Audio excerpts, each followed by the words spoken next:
welcome to this channel. I am Kouki, and for today's video, it is going to be quite a educational topic, which is actually about children education in the digital age. Because I personally am quite interested in such matters, and because I do care about our future, the society, humanity, and also just on the whole, everybody, how we're gonna progress forward into a brighter future, a bright future.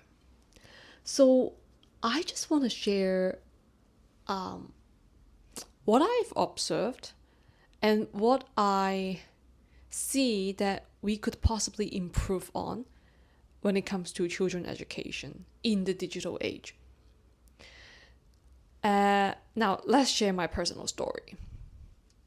I have been tutoring young kids, young teens as well. So there was a young lady that I have tutored. It is through this kind of tutoring, I would then understand more of how the educational system is currently, more or less, from a local perspective in a sense, but it's also through the textbook and how these kids are being taught through the system. Would I be able to understand more about how the current structure of education is?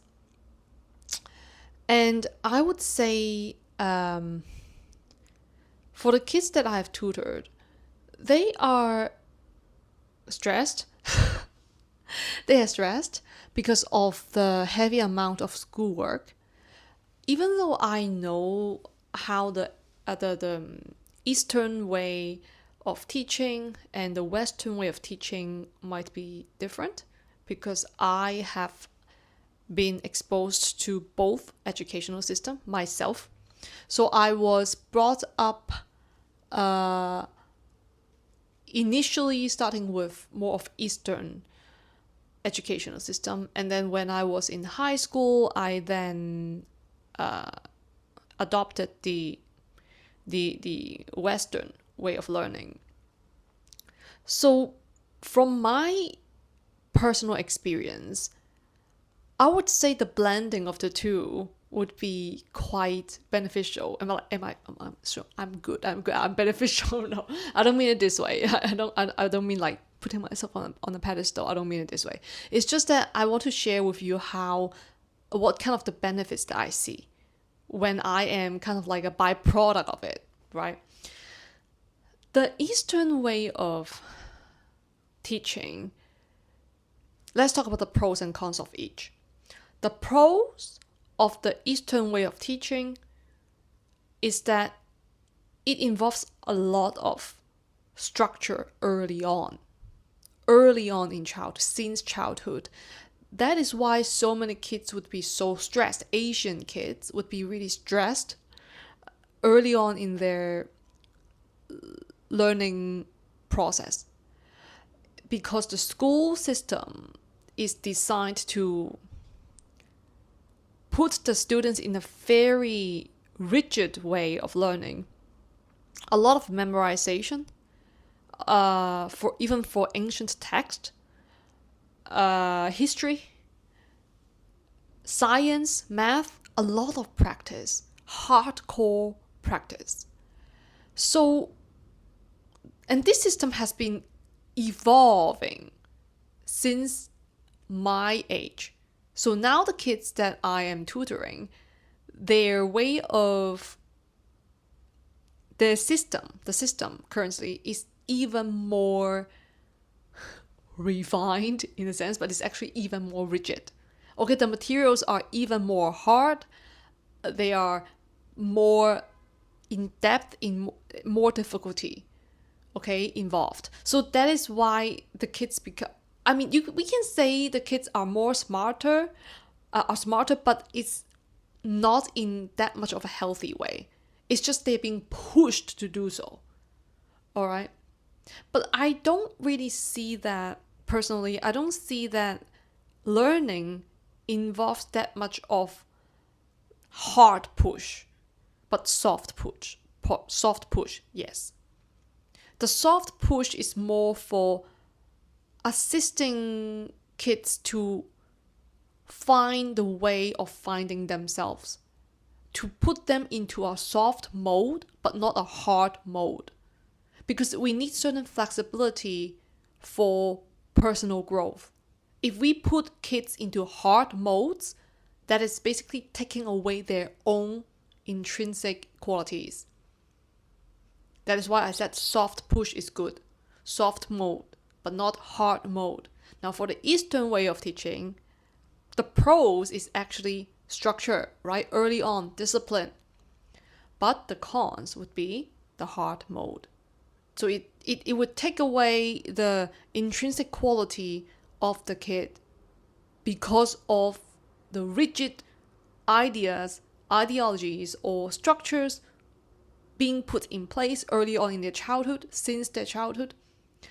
Even though it would cause such a person to be quite hardworking, disciplined in a sense, but would cause this kid to grow into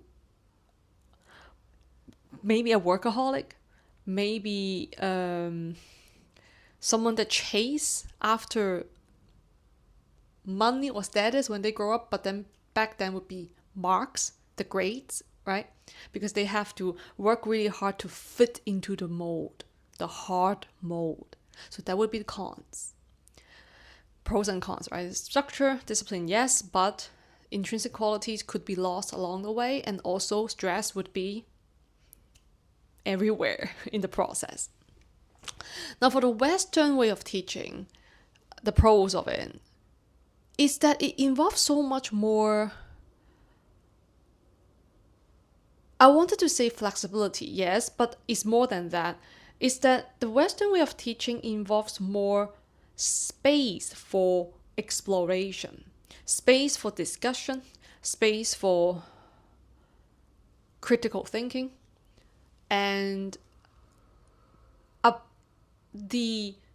such a space would allow the individual to express and also to interact with each other to foster communication. Okay, this is what I experienced. And also it is it promotes individuality. This is what the Western way of teaching really takes root in me. When I was studying in such a system, and I learned that it is important to express oneself, and it is also not necessary to put too much rigidity in oneself, as opposed to what I was exposed to before the Western way of teaching was imposed on me, so to speak. Okay, like I experienced it. So I experienced the Eastern way first, and then the Western way. Now, for the cons of the Western way of teaching, I would say it is. Now, I actually wouldn't say this like. Maybe. Okay, now, here's what I would see. Since in high school, most individual would be more flexible to choose whatever they want. So people in high school normally don't really like to study the Western ones. And it's only when they go into university, they would then start to make their way, to navigate forward. They might become more hardworking or such and such.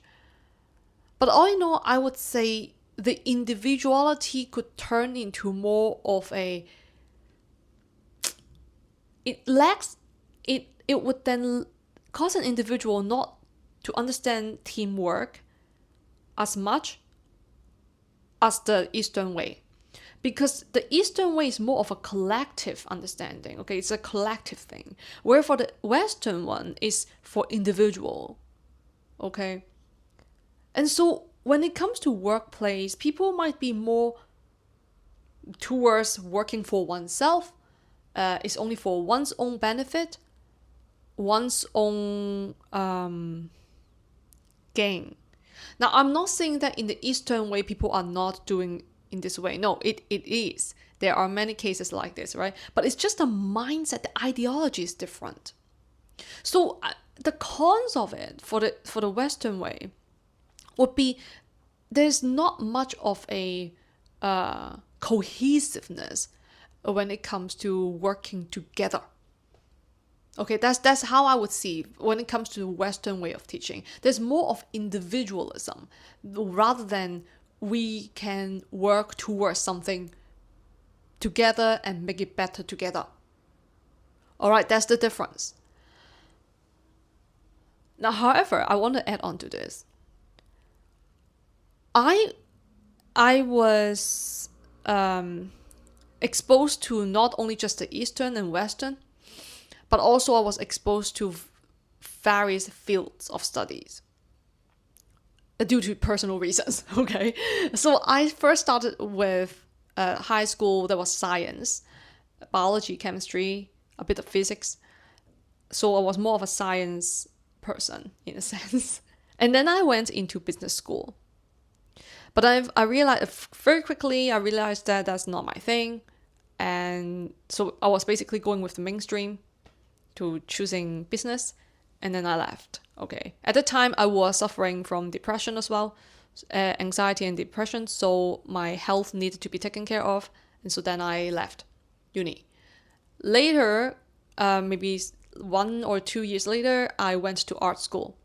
So I studied art afterwards instead of business. So that's why I said I studied a few different fields of studies, and it was involving science, business, and art. Again, what I want to say is that because these three fields of study, they are basically the pillars of humanity in a sense, right? Science, business, art. Business is business is where it moves in between everything because it's trading. It involves currency. It involves the exchange of goods. People exchanging what they deem as important, and in return they receive what they can get as the form of money and to access to resources with such a currency, money, right? So then they can eat, they can have water, they can make their life out of it, like build a house, whatever it is, right? Whatever. So that is for money, for business. Now for art, this part can also be related to business, because there are people doing art dealing, right? Would be different patrons for the artists. So that's why I said business is in between, or both science and art. Business is the middle person. Business people are the middle persons. So the artists, but there are also many artists that are actually business persons, business people. So it is more or less what I experienced in the art world was that it was really business oriented. Like even if you study art, you would have to think of how to make a sale, right? Or how can I promote this? How can I advertise it? So at the end of the day, it's still more left brain oriented rather than right brain. There are so much more constraints because it is not anymore art when you have to plan to make a sale. It is design. The difference between design and art is that design, you are making it for somebody else to fit into other people's taste, to cater to other people's palette. Whereas for art, you're expressing through your heart, right? And there are more and more people right now expressing themselves through art, making art right now, because it is necessary for us to feel more of our artistic selves right now, the world, creativity. And that is what I would like to bring into later, soon in this video, about children education in the digital age. Now, for science, it is also a good basis of knowledge for me to learn about. And it is much more left brain oriented, right? Biology, chemistry. All these things all together that I've experienced, the 3 fields of studies, I would say they are actually the best when being combined together. Now, again, I'm not showing off. Okay, I'm like, no, I'm not showing off. Again, I want to say why. I want to say why, just as how I did for the Eastern and Western teaching, ways of teaching. The 3 things combined together, to me, it feels more like a trinity. Like when they're being combined together, it forms into a personal understanding that we can't live without any of them. We need science just as much as we need art. We need art and science just as much as we also need business.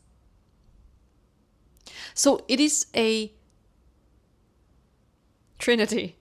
It is the basis of making this material world to work. Because the material world is a triangle, right? In sacred geometry. So we need this to make the world work, to run, to operate in a balanced way.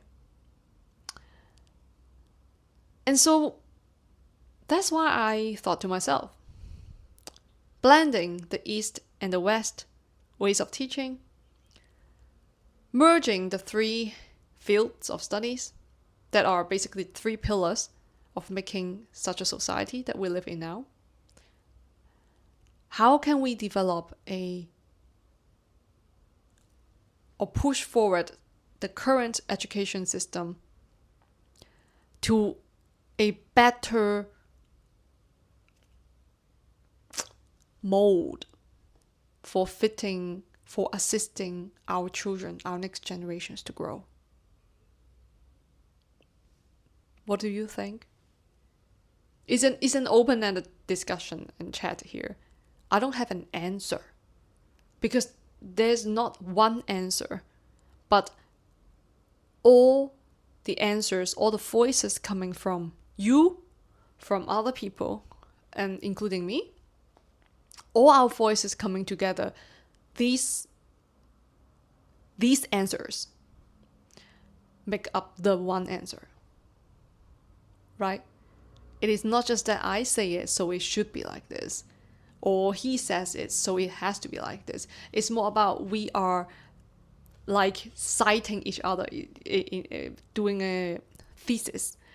We have to do citation. We are building knowledge together. You have one opinion, he has another opinion, she has another opinion, and then I express my opinion. And then we then exchange the ideas, right? And then we form them into a discussion. And then this discussion would then turn into, it's kind of like a forum thing, right? And this discussion, this forum would be the basis of common ground. It's our common ground. When this common ground is formed, we then can build knowledge layer by layer by layer by layer, like citation, like citations and journals. So what if we actually discuss matters, even including politics, more of in a scientific way, like how the scientists, the researchers write journals? That would be quite great. Not involving much emotions, isn't it? Just simply citing, referring to what this person says, and then understanding the matter of facts, not trying to combat or anything, but trying to just make it better. Like research papers, like how one scientist has discovered this way of altering the neutron, okay, whatever it is, I'm just making it up. And then 3 years later, another scientist, another researcher is also working on a similar topic, and then he or she discovered how we can do it in a different way. And then so this researcher would then write a journal on it and publish it, have it published, and then citing the previous scientist who has already worked on this. So that's the building of knowledge. What if we discuss matters of such as like children education, healthcare system in such a way? Wouldn't it be much more peaceful? Not necessarily have to be just writing, right? But it's in this mindset, like a scientist, like a researcher. Like we're here to make things better together. We are here to explore the topics, explore the possibilities, like the Western way of teaching. And then we're here to form bases, to form a common ground, to give structure to things like the East. But we also understand that we're working together like a community, as a collective. But at the same time, we're seeing the opportunities, how we can grow together. What if we blend this together? What if we blend this together? And we appreciate art as it is. We celebrate art with business. We promote art using business. But not that we promote business using art. There's a difference, major difference between this. If we flip it, art becomes commodity. Right? If business goes first and then art comes second, then art becomes commodity. But if art comes first and business comes second, as business is a byproduct of art, it's just a way of exchange using business, then art is a way of expression of the soul, of people, of emotions. It's much more raw, but it's not catered to other people's taste. But design is necessary, then that would be to science. Art and science are very much interrelated and linked because, you see, everything is made of the logics, and also there are many different kinds of knowledge that we need to use science to explain. Whereas for art, emotions, you really can't use science to explain emotions, and that's why we need art. But for things that we need to understand, how to make a table, build a house, we need science. So we build a house with science, architecture, engineering. We then need art to decorate the interior of it, to make it feel home. That's where the emotions are for. Home, warmth. Now, so for this entire blending thing, how can we make the children, our next generations, to be a good blend for humanity's future? It's like blending coffee beans, right? It's like selecting. We are, as adults, we are here to select the seeds, the good seeds, the positive ones. But not that we are making the kids to become the way that we want. No. It's about fostering a safe, a fertile ground for the children to thrive on. That they can be themselves, that they can be their authentic selves, they can express themselves, they can play, and they can also learn at the same time. There is structure, but there's no pressure of constraint. It is a safe playground for them to explore the learning experiences and not having to worry about their grades just to not being the outcast of the class. In this digital age, I would say it is an opportunity for us all to, especially adults, you and I, to really now at this point, especially now, to consider how can we structure the East way, how can we structure the digital usage to teaching our next generations in a way that fosters critical thinking, at the same time maintaining traditions, while embodying opportunities, seeing into the future opportunities, and blending with the traditional values. Future, tradition, blend. What are some ways that you see? Now, I would like to bring up certain concerns, so to speak, that I see in this digital age for the kids' safety when it comes to their learning.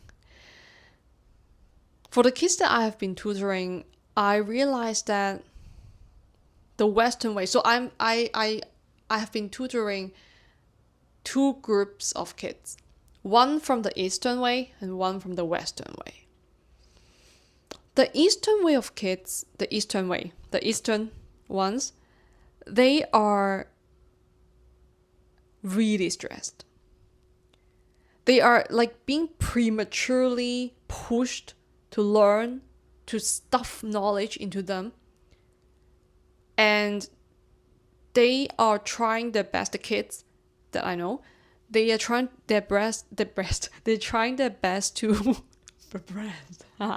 they're trying their best to really live through it, live with it, but they are really suffocating.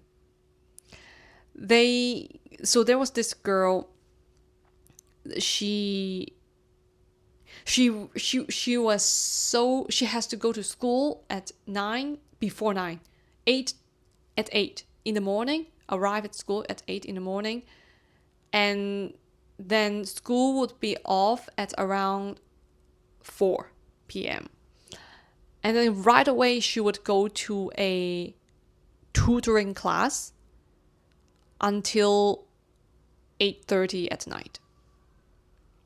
And she is at the age of 7. That's even more hardcore than a working adult, the schedule. Non-stop. And then when she goes home, she would have dinner and then take a shower and go to sleep. 5 days for a week. And on Saturday and Sunday, half a day, like 9 a.m. So for Saturday, 9 a.m. to, I think, 1 p.m., again, go to tutoring session. That's why I said it's hardcore training. And still, this girl, she's not doing so great in class, her grades. And one time she asked me, she was like, why is it that my friend, the other girl, she also goes to, we also go to the same school, we also go to the same grade, we also go to the same tutoring session. Why is it that she can do so much better than me at math? She's not being jealous. She's feeling hurt. And that broke my heart.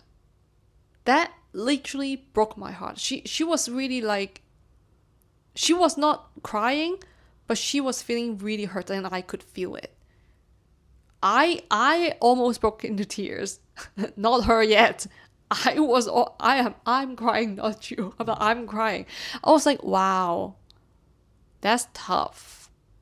Like, you see, if a kid is speaking to an adult like me like this,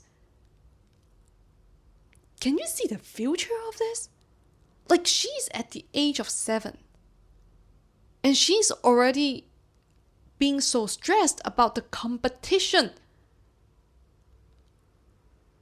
of this system. You can also foresee the future of this, right? This is not gonna work. She's so stressed. She is very stressed. That's why she always wants to draw, like just draw flowers and butterflies and stuff. She feels very relaxed. That is what kids need to do at such an age. To go out and play in nature, to go and explore, to play with other kids. Not being put in the classroom, sit all day and just stuff knowledge into their brain and memorize. That is not helping them to learn in such a way. I would say it's not balanced. It's too much knowledge. It's too much rigidity. So now that's for the Eastern one. Now the Western one that I also observe and also tutor, this one is so flexible to the point that there's no structure at all, in a sense. Like, because I also went through that Western way of teaching, but I started with Eastern way. So that's why I already have a structure in me before entering the Western way of teaching. So I would intrinsically, but let's put it this way, I personally am also quite a self-disciplined person. So on top of that, I also received the Eastern way of teaching, so I have this understanding of discipline within myself. So when I go to the Western way of teaching, I would consciously set up structures for myself to study and learn and follow up with the progress of my studies. Okay, so, but then for this one, this person, this kid, he started since kindergarten in the Western way of teaching. It is not easy for these kids to follow through as they grow up, because the school system doesn't really put a lot of structure for them. So it is easy for kids to grow into kind of like a scattered state, that they don't really know what they want to do. They don't really know how to put things into a more systematic or structured way, because they don't really have such a template. And now on top of all of this, now in the digital age, what I see is that the Eastern way of teaching uses much less kind of a technology for their learning. They use much more textbook based. For the Western one, it involves so much more technology. So much more. And I would say it gets really confusing for the kids because it is not well organized, first of all. Now I'm going to give an example. For their grades, to look at their grades or report cards, it has to go to one particular system. And then for another one, which is their class work, has to go to another system, separate system, online. And then for another system, it would be actually for what is it called? Like the school activities. Like so many different systems operating for different things. It gets really confusing for the kids. And not you let alone kids. I also got confused by such organization. It is not organized. It is not organized. It's like all scattered all over the place. The information is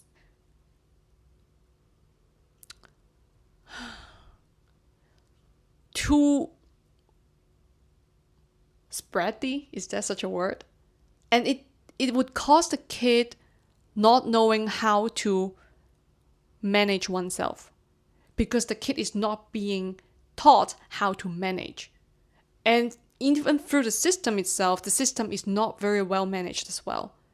So the kid, as a student, when being exposed to such a system, the kid would not learn how to be structured, disciplined, and setting goals for oneself to learn. It is easy to foster kids into this direction when the system itself is not well disciplined. So this is how I have been seeing for the children education in the age of the digital advancement. And I have been observing, and I do show concerns over it. But the kind of concerns is actually just to raise awareness, like me speaking on here, just to sharing my insights and observations. Because it's important to speak up. Just as like now you're watching this video, you've heard what I said, you might also start to observe and wonder, what can we do for the kids? What can we do differently? What can we create to group this information together, to make the systems more solid, more together, rather than having all the voices or thoughts or everything all over the place and not having one central consensus, right? Because at the end of the day, it is not really covering or canceling people. It is more about accepting all, but filter the positive ones in an organic way to foster the bright future for humanity. I hope this video finds you well, and I hope to listen to your feedbacks and also your insights, your observations when it comes to the East and the West, your field of studies. How do you find it? How is it beneficial for you, or your experiences, your anecdotes, your stories? How do you see we can together build a world that is of more balance, peace, and love by blending the good qualities from each of us and make it into a forward pathway that is balanced, and possibly that we can call it the middle path. Okay, so I thank you so much for your time, patience, and support. And I hope to see you in the next one. Bye-bye.